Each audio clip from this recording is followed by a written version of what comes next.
Robotic Etep incisional hernia repair with suprapubic dock. Patient is a 48-year-old female, developed an incisional hernia, status post laparoscopic distal pancreatectomy.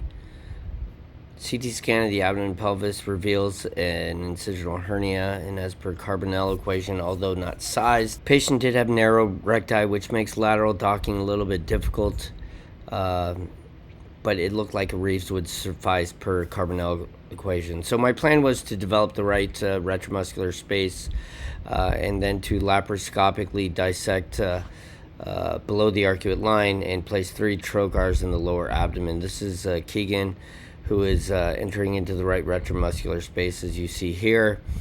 Here you can see the anterior fascia and the rectus. When you're in there, I start insufflation. And the next thing is to find the white layer of the posterior sheath, and that's when I drop the trocars and I start doing blunt dissection utilizing the optical trocar. Dissect immediately towards the linea alba, laterally towards the EIT junction.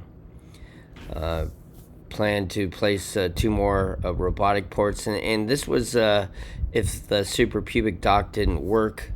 You can tell the space is pretty tight. You can see we're utilizing a ligature, and we can cross over below the arcuate line, just going through the transversalis fascia and exposing the space of Retzius, placing paramedian trocar for the camera.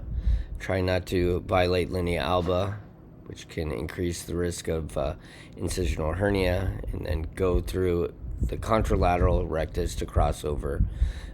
So now I have 3 ports placed. I haven't done a ton of suprapubic docking. I'm a little afraid of bending the patient's back, but if you can flex at the hip, it seems to be less scary.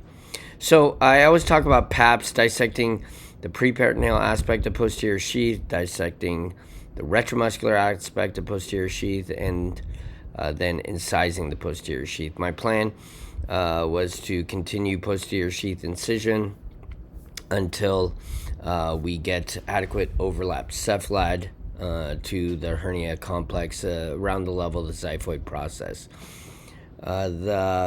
Either top dock or suprapubic dock really helps in terms of space when the patient has narrow recti, like this patient. You can see here I'm dividing the posterior sheath on the patient's right side. See the EIT junction. You can see that hexagonal port. This was one of my first cases with the DV5, so I'm just trying to show a little bit of differences. That's the head-in menu where I can take and give it up to the residents. In this case, this was performed largely by my 5th-year resident, Dr. Louis Kalamchi, as well as Andrew Keegan, who's our 3rd-year resident at the time. So when you have these either suprapubic or top dock, what's nice is you can see all 3 spaces of the of Etep, all 3 compartments. You can see the right retromuscular space, the central preperitoneal compartment right here, where I'm starting to encounter the hernia defect, the caudal aspect of the hernia defect, and you can see the left retromuscular space.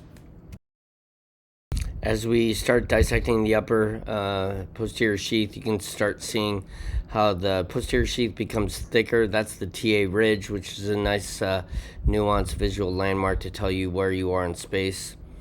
That TA ridge is caused by the interdigitating fibers of the TA and diaphragm inserting more medially onto the posterior sheath. This is getting to the cephalad aspect of the hernia defect. At this point now I just have to dissect for overlap, and I've determined that should be at the level of the xiphoid. Patient did have a little bit of diastasis above the incisional hernia. Typically, if I'm in the retromuscular space, I'll plicate the whole thing. There's the retroxiphoid fat ball, which is the landmark to the xiphoid process. So now we just have to connect the retromuscular space with the preperitoneal central compartment by continuing its incision to the level of just below the xiphoid process. You can see the anatomy of the 3 spaces of Etep. You can see the hernia, right rectus, hernia, left retromuscular space. Then the posterior elements formed by the right posterior sheath, the peritoneum, and the left posterior sheath. With the DV5, you can telestrate not only on the monitor but also on the patient cart.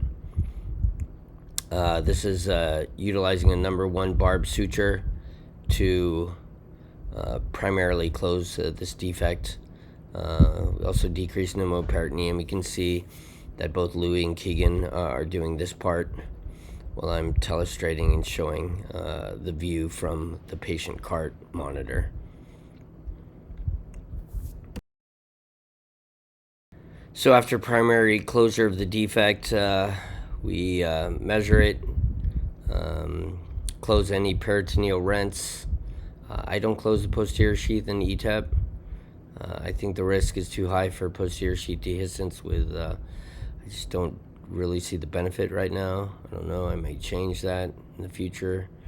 But we size a sheet of macroporous polypropylene mesh glue, no drain, patient left on post-op day 1. Thank you.